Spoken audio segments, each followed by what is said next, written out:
നമസ്കാരം. ഫണ്ട് 360 പുതിയൊരു അധ്യായത്തിലേക്ക് സ്വാഗതം. ഇന്നത്തെ വിഷയം ഇക്വിറ്റി വാല്യുവേഷന്റെ 4ാമത്തെ എപ്പിസോഡാണ്. അപ്പോൾ ഇതിന്റെ അകത്ത് നമ്മൾ പ്രതിപാദിക്കാൻ പോകുന്നത് പ്രൈസ് ഏർണിംഗ്സ് റേഷ്യോ ആണ്. എല്ലാവർക്കും വളരെ പരിചയമുള്ള ഒരു റേഷ്യോ ആയിരിക്കും ഇത്. പി റേഷ്യോ എന്ന് പറയുന്നത് ഒട്ടനേകം പേർ ഇതൊരു വാല്യുവേഷൻ പാരാമീറ്റർ ആയിട്ടോ അണ്ടർ വാല്യൂഡ് ഓവർ വാല്യൂഡ് എന്നൊക്കെ പറയാൻ വേണ്ടി എടുക്കുന്ന ഒരു പാരാമീറ്റർ ആണ്. ഒരു പരിധി വരെ ഇത് ശരിയാണ്. വളരെ എളുപ്പത്തിൽ സ്റ്റോക്കുകളെ ഒറ്റനോട്ടത്തിൽ കണ്ടാൽ അണ്ടർ വാല്യൂഡ് ആണോ ഓവർ വാല്യൂഡ് ആണോ എന്ന് മതിക്കാൻ പറ്റുന്ന ഒരു റേഷ്യോ ആണ്. പക്ഷെ നിങ്ങളൊരു ഇക്വിറ്റി വാല്യുവേറ്റർ ആണെങ്കിൽ അത്തരത്തിൽ മാത്രം ഇതിനെ നോക്കിക്കാണാൻ കഴിയില്ല. എന്തുകൊണ്ടാണ് ഞാനിത് പ്രത്യേകമായിട്ട് പറയുന്നതെന്ന് വെച്ച് കഴിഞ്ഞാൽ, നമ്മൾ യൂട്യൂബോ സോഷ്യൽ മീഡിയയോ ഒക്കെ എടുത്തു കഴിഞ്ഞാൽ കുറെ ബ്ലോഗുകളൊക്കെ എടുത്തു നോക്കിയാൽ നമുക്ക് കാണാൻ കഴിയും പി റേഷ്യോ ഇതിന്റെ താഴെ, അപ്പോൾ ഇത് ഭയങ്കര നല്ലതാണ്. പി റേഷ്യോ 10ന്റെ താഴെയുള്ള 10 സ്റ്റോക്കുകൾ നിങ്ങൾക്ക് ഭാവിയിലേക്ക് ഇത് മൾട്ടി ബാഗറായി മാറും എന്നൊക്കെ പറഞ്ഞിട്ടുള്ള കുറെ സംഭവങ്ങൾ നിങ്ങൾ കാണുന്നുണ്ടാവും. പക്ഷെ ഒരു വാല്യുവേറ്ററെ സംബന്ധിച്ച് വെറുതെ പി റേഷ്യോ എന്ന് പറയുന്നത് മാത്രം നോക്കിയിട്ട് ഒരു കമ്പനിയെ ഇവാലുവേറ്റ് ചെയ്യാൻ കഴിയില്ല. അത് 100 കണക്കിന് റേഷ്യോസോ അല്ലെങ്കിൽ 1000 കണക്കിന് ഡേറ്റകളോ നമുക്ക് ഒരു വാല്യുവേഷൻ മോഡലിംഗ് നടത്താൻ വേണ്ടുന്ന സാധനങ്ങളിൽ ഒന്ന് മാത്രമാണ്. വെറും പി റേഷ്യോ മാത്രം വെച്ചിട്ട് നമ്മൾ ഒരു കമ്പനി ശക്തമാണോ അല്ലയോ അല്ലെങ്കിൽ അണ്ടർ വാല്യൂഡ് ആണോ അല്ലയോ എന്നൊക്കെ നമ്മൾ പറയുമ്പോൾ സംഭവിക്കുന്ന വലിയൊരു പ്രശ്നം, ചിലർ വീട് പണിയുമ്പോൾ ഏത് സിമെന്റ് ആണ് ഉപയോഗിക്കുന്നത് ചോദിക്കുന്ന പോലെയാണ്.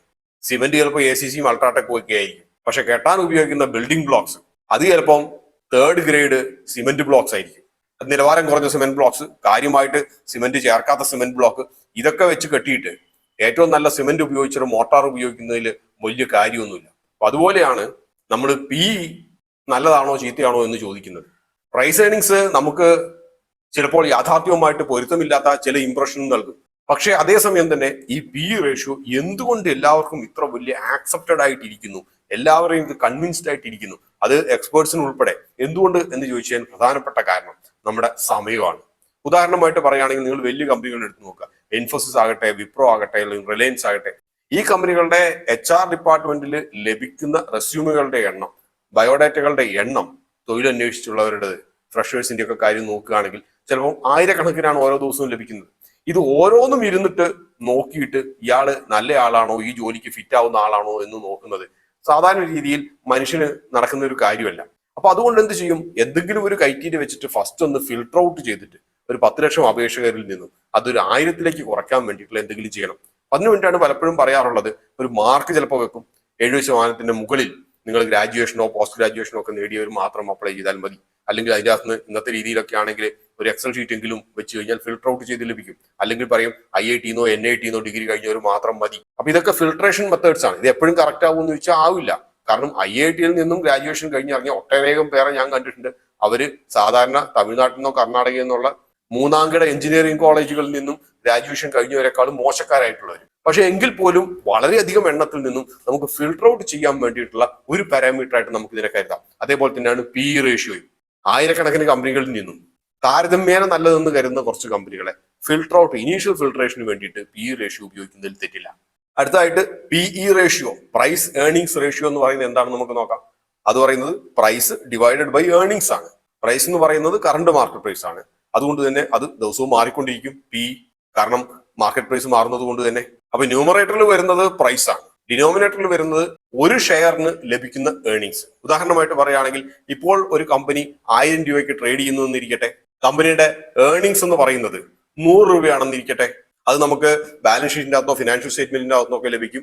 അല്ലെങ്കിൽ അതേപോലെ തന്നെ നമുക്ക് എക്സ്ചേഞ്ച് വെബ്സൈറ്റിൽ നിന്നൊക്കെ ലഭിക്കും. അപ്പോൾ 100 രൂപയാണ് ഏർണിങ്സ് എന്നിരിക്കട്ടെ. ടോട്ടൽ നമ്പർ ഓഫ് ഷെയർസ് അത് 10 ആണെന്നിരിക്കട്ടെ. അപ്പൊ അങ്ങനെയാകുമ്പോൾ ഏർണിങ്സ് പെർ ഷെയർ എന്ന് പറയുന്നത് 100 ഡിവൈഡഡ് ബൈ 10 ആണ്. അതായത് 10 റുപ്പീസ് പെർ ഷെയർ ആണ് ഏർണിങ്സ് എന്ന് പറയുന്നത്. ഒരു ഷെയറിന് എത്ര രൂപ ഏർണിങ്സ് ലഭിക്കുന്നു എന്നുള്ളതാണ് കണക്ക്. അപ്പൊ കാണാൻ വേണ്ടി നമ്മൾ എന്ത് ചെയ്യണം, ഷെയർ പ്രൈസ് ഡിവൈഡഡ് ബൈ ഈ ഏർണിങ്സ് പെർ ഷെയർ എടുക്കുക. അപ്പൊ അതായത് 1000 ഡിവൈഡഡ് ബൈ 10 നമുക്ക് റേഷ്യോ അപ്പൊ 100 എന്ന് ലഭിക്കും. അപ്പൊ മാത്തമാറ്റിക്കലി നമ്മൾ ഇങ്ങനെയാണ് കാണാം. പക്ഷെ സാധാരണ രീതിയിൽ ഇന്നത്തെ കാലത്ത് ഇതിന്റെ ഒന്നും വലിയൊരു തലവേദനയുടെ ഒന്നും ആവശ്യമില്ല. റേഷ്യോ നോക്കിക്കഴിഞ്ഞാൽ അതാത് ദിവസത്തെ അതാത് സമയത്തൊക്കെ റേഷ്യോസ് നമ്മൾ നോക്കിക്കഴിഞ്ഞാൽ പല ഡാറ്റ അനലിറ്റിക്സ് വെബ്സൈറ്റിന്റെ അകത്തു നിന്ന് ലഭിക്കും, അല്ലെങ്കിൽ എക്സ്ചേഞ്ച് വെബ്സൈറ്റിൽ നിന്നും ലഭിക്കും. അപ്പൊ അതുകൊണ്ട് അതിനെക്കുറിച്ച് കാര്യമായിട്ട് പറയുന്നില്ല.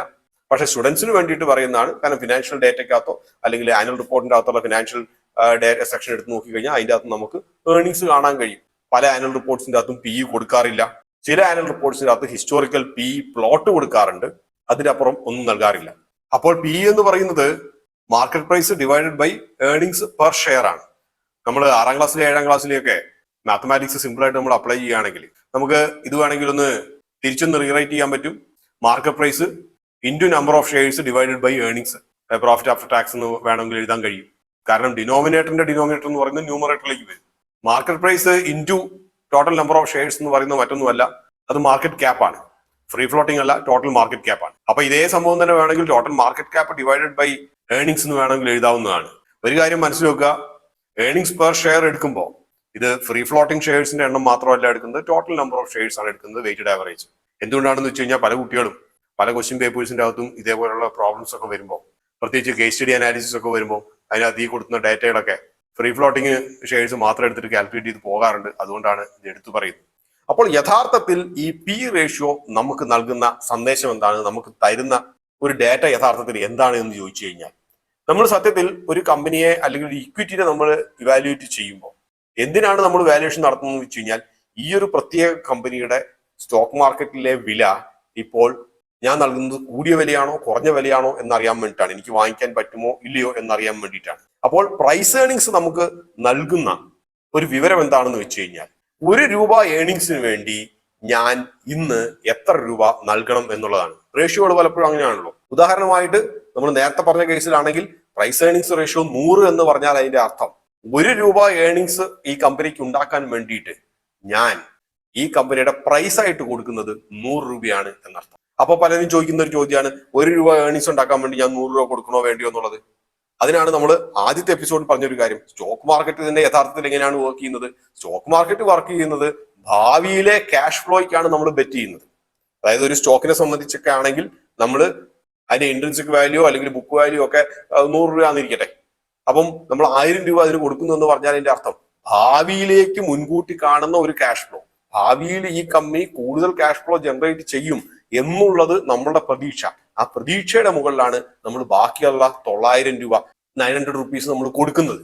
അതുകൊണ്ട് തന്നെയാണ് നമ്മൾ വാല്യുവേഷന്റെ അകത്ത് നമ്മൾ പോകുമ്പോൾ ഓപ്ഷൻ പ്രൈസിംഗ് എന്ന് പറയുന്ന കുറച്ച് കോംപ്ലക്സ് ആയിട്ടുള്ള ഒരു മാത്തമാറ്റിക്കൽ മോഡലിംഗ് നമ്മൾ പലപ്പോഴും ഉപയോഗിക്കേണ്ടതായിട്ട് വരുന്നത് യഥാർത്ഥത്തിലുള്ള വാല്യുവേഷൻ നടത്തണമെങ്കിൽ. സാധാരണ രീതിയിൽ ബിസിനസ് വാല്യുവേഷനോ അല്ലെങ്കിൽ കമ്പനി വാല്യുവേഷനോ ടേക്ക് ഓവറിനോ അല്ലെങ്കിൽ മേർജറിന്റെ ഒക്കെ ടൈമിലൊക്കെ ആണ് ഇങ്ങനെയൊക്കെ ഉപയോഗിക്കാറ്. പക്ഷെ എങ്കിൽ പോലും നമ്മൾ മുൻകൂട്ടി കാണുന്ന ഒരു പ്രത്യാശയ്ക്ക് നമ്മൾ കൊടുക്കുന്ന പണമാണ് ഈ പറഞ്ഞ 900 രൂപ നേരത്തെ കേസിൽ. ഒരു കാര്യം മനസ്സിൽ വെക്കുക, പി റേഷ്യോ അല്ലെങ്കിൽ ഇങ്ങനെയുള്ള കുറെ റേഷ്യോസ് എന്നൊക്കെ പറയുന്നത് നമ്മളെ സംബന്ധിച്ച് ഒരു ബിൽഡിംഗ് ബ്ലോക്സ് ആണ്.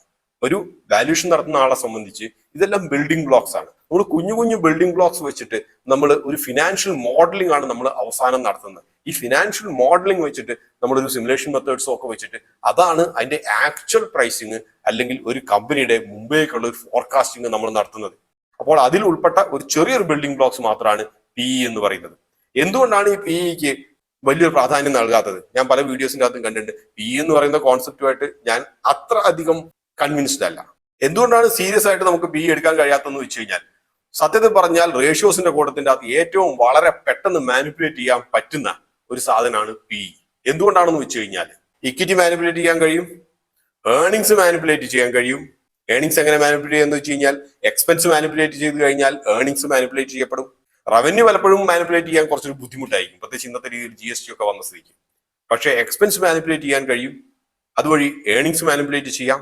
പിന്നെ ചില കേസിന്റെ അകത്തൊക്കെ ആണെങ്കിൽ പ്രൈസ് മാനിപ്പുലേറ്റ് ചെയ്യപ്പെടുന്നത് കൊണ്ട് അല്ലെങ്കിൽ സെന്റിമെന്റ് ബേസ്ഡ് പ്രൈസ് മുകളിലേക്കോ താഴേക്കോ പോകപ്പെടുന്നത് കൊണ്ട് തന്നെ PE റേഷ്യോ എന്ന് പറയുന്നത് ഇതിന്റെ ഫണ്ടമെന്റൽസുമായിട്ട് ചിലപ്പോൾ തീരെ ബന്ധമില്ലാത്ത നമ്പേഴ്സ് ആയിരിക്കും ലഭിക്കുക. പ്രത്യേകിച്ച് ഇത് ലിക്വിഡിറ്റി കുറഞ്ഞ സ്റ്റോക്കുകളെ സംബന്ധിച്ച് നമ്മൾ ഒരിക്കലും PE റേഷ്യോ ഒരു കണക്കിലെടുക്കേണ്ട കാര്യമല്ല. ലിക്വിഡിറ്റിയുടെ മാത്രം പ്രശ്നമൊന്നുമല്ല. ഉദാഹരണമായിട്ട് പറയുകയാണെങ്കിൽ മിനിയാന്നത്തെ ഇൻഡസ്ഇൻഡ് ബാങ്കിന്റെ ഇഷ്യൂ. ഇൻഡസ്ഇൻഡ് ബാങ്കിന്റെ വില 1/3 കുറഞ്ഞു. അപ്പൊ അതിന്റെ അർത്ഥം PE റേഷ്യോ 1/3 കുറഞ്ഞു. അതിന്റെ അർത്ഥം ഇതിപ്പം അണ്ടർ വാല്യൂഡോ ഫെയർലി പ്രൈസ്ഡോ ആയോ എന്നാണോ? അല്ല. ഫണ്ടമെന്റൽസിനെ കുറിച്ച് ഒരു ഐഡിയ നൽകുന്നില്ല. ഇൻഡസ്ഇൻഡ് ബാങ്കിന്റെ പ്രശ്നം വേറെയായിരുന്നു. ബുക്സിൽ റിപ്പോർട്ട് ചെയ്ത നമ്പേഴ്സിന്റെ പ്രശ്നങ്ങൾ കൊണ്ട് അതിന്റെ വില താഴേക്ക് പോന്നു, അതുകൊണ്ട് PE കുറഞ്ഞു. അപ്പോൾ ഒരു സ്ക്രീനർ സോഫ്റ്റ്വെയർ വെച്ചിട്ട് ഇന്ന് സ്ക്രീൻ ചെയ്തിട്ട് അത് നോക്കിയിട്ട് അണ്ടർ വാല്യൂഡ് എന്ന് കരുതി അതിൽ ഒരാൾ പൊസിഷൻ എടുത്തു കഴിഞ്ഞാൽ അതൊരു നല്ല തീരുമാനമായിരിക്കില്ല. അപ്പോൾ PEക്ക് ഇങ്ങനത്തെ ഒരു പ്രശ്നമുണ്ട്. അതതിന്റെ യഥാർത്ഥത്തിലുള്ള ഫണ്ടമെന്റൽസിനെ കുറിച്ചോ ബിസിനസിനെ കുറിച്ചോ വിശ്വാസ്യതയെ കുറിച്ചോ യാതൊരു ഐഡിയ നൽകുന്നില്ല. കൂടുതൽ ലിക്വിഡിറ്റി ഉണ്ടെങ്കിൽ മാത്രമേ നല്ല പ്രൈസ് ഡിസ്കവറി നടക്കുകയുള്ളൂ. നല്ല പ്രൈസ് ഡിസ്കവറി ഉണ്ടെങ്കിൽ മാത്രമേ യാഥാർത്ഥ്യങ്ങളുമായി പൊരുത്തപ്പെടുന്ന ഒരു വിലയുണ്ടാവുകയുള്ളൂ. അങ്ങനെ ഉണ്ടെങ്കിൽ മാത്രമേ PE യഥാർത്ഥത്തിൽ ആ ഒരു കമ്പനിയുടെ ശക്തി എന്താണെന്ന് അറിയുന്ന രീതിയിൽ ഉള്ള ഒരു മെസ്സേജ് നമുക്ക് നൽകുകയുള്ളൂ. അതാണ് ഒന്നാമത്തെ ഏറ്റവും വലിയ പ്രശ്നം PE റേഷ്യോയെ കുറിച്ച്. PE ലഭിക്കുന്ന ഒരു ഇൻസ്റ്റന്റ് വാല്യുവേഷന്റെ ഒരു നമ്പേഴ്സ് ആണ്. പക്ഷെ പലപ്പോഴും നമ്മൾ PE എടുക്കാറ് ഫണ്ടമെന്റൽസ് നോക്കിയിട്ട് ഇൻവെസ്റ്റ് ചെയ്യുന്നവരാണ്. അതായത് കുറച്ചൊരു ദീർഘകാലത്തേക്കോ മാസങ്ങളോ വർഷങ്ങളോ ഒക്കെ ഇൻവെസ്റ്റ് ചെയ്യുന്നവരെ സംബന്ധിച്ചാണ്. പക്ഷെ PE സത്യത്തിൽ നൽകുന്നത് ഒരു ഇൻസ്റ്റന്റ് വാല്യുവേഷൻ നമ്പറാണ്. കാരണം പ്രൈസ് ഇൻസ്റ്റന്റ് ആയിട്ട് മാറുന്നതുകൊണ്ട് തന്നെ PEയും ഇൻസ്റ്റന്റ് ആയിട്ട് മാറും. മറ്റൊരു പ്രധാനപ്പെട്ട കാര്യം എന്ന് വെച്ച് കഴിഞ്ഞാൽ സെക്ടറിനനുസരിച്ച് PE മാറിക്കൊണ്ടിരിക്കും. ഉദാഹരണമായിട്ട് പറയുകയാണെങ്കിൽ ബാങ്കിങ് സെക്ടർ വളരെ താഴ്ന്ന PE ആയിരിക്കും ഉണ്ടാവുക. പക്ഷെ അതേസമയം മാനുഫാക്ചറിങ് സെക്ടർ നോക്കുക, അല്ലെങ്കിൽ വളരെ പെട്ടെന്ന് വളർച്ചയ്ക്ക് സാധ്യതയുള്ള ചില സെക്ടറുകൾ നോക്കുക, അല്ലെങ്കിൽ മിഡ് ക്യാപ് സ്റ്റോക്കുകൾ നോക്കുക, അല്ലെങ്കിൽ പുതിയ ഏതെങ്കിലും ഒരു പ്രോഡക്റ്റ് പൈപ്പ് ലൈനിന്റെ അകത്ത് വളരെയധികം ക്യാപെക്സ് സ്പെൻഡിങ് ഒക്കെ നടത്തി അടുത്തവിടെ തന്നെ റോൾ ഔട്ട് ചെയ്യാൻ വേണ്ടിയിട്ട് പോകുന്ന അത്തരത്തിലുള്ള ഏതെങ്കിലും ഒരു കമ്പനികളെ നോക്കുക. ഇവയെല്ലാം PE നമ്മൾ എടുത്തു നോക്കുമ്പോൾ വളരെ ഉയർന്ന PE ആയിരിക്കും. പക്ഷെ അതേസമയം അവയ്ക്ക് ഗ്രോത്ത് പ്രോസ്പെക്ട്സ് ഇല്ലേ, അല്ലെങ്കിൽ ഓവർ വാല്യൂഡ് ആണെന്ന് ചോദിച്ചു കഴിഞ്ഞാൽ ഓവർ വാല്യൂഡ് ആയിരിക്കില്ല യഥാർത്ഥത്തിൽ. അപ്പോൾ നമ്മൾ PE വെച്ച് ഫിൽട്ടർ ചെയ്ത് കഴിഞ്ഞാൽ ഇത്തരത്തിലുള്ള കമ്പനികളൊക്കെ ചിലപ്പോൾ നമ്മുടെ വാച്ച് ലിസ്റ്റിന് അത് നഷ്ടപ്പെട്ടേക്കാം. പക്ഷെ അതേസമയം തന്നെ കാര്യമായ ലിക്വിഡിറ്റി ഇല്ലാത്ത കമ്പനികൾ അവ ചെറിയ PE എന്ന് പറഞ്ഞ് ചിലപ്പോൾ കാണിച്ചേക്കാം. ഇതും ഒരു വലിയൊരു പ്രശ്നമാണ്. അടുത്തൊരു പ്രശ്നം എന്ന് വെച്ച് കഴിഞ്ഞാൽ PE സത്യത്തിൽ ഭൂതകാലത്തിലേക്കുള്ള ഒരു വളർച്ചയോ അല്ലെങ്കിൽ അവയുടെ പെർഫോമൻസ് മാത്രമേ നോക്കുന്നുള്ളൂ.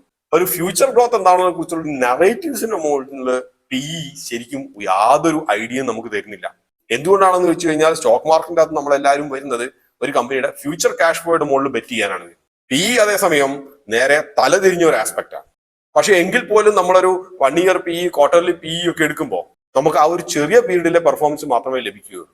അതുകൊണ്ടാണ് നമ്മൾ സാധാരണ രീതിയിൽ PE നോക്കണമെന്ന് ആഗ്രഹമുള്ളവരെ സംബന്ധിച്ചാണെങ്കിൽ സിക്ലിക്കലി അഡ്ജസ്റ്റഡ് PE റേഷ്യോസ് എടുക്കാൻ വേണ്ടിയിട്ട് താല്പര്യപ്പെടുന്നത്. അപ്പോൾ സിക്ലിക്കലി അഡ്ജസ്റ്റഡ് PE റേഷ്യോ എന്ന് വെച്ച് കഴിഞ്ഞാൽ നമ്മളൊരു ഓവർ എ പീരീഡിലുള്ള ഒരു ആവറേജ് ചെയ്യാൻ നോക്കുക.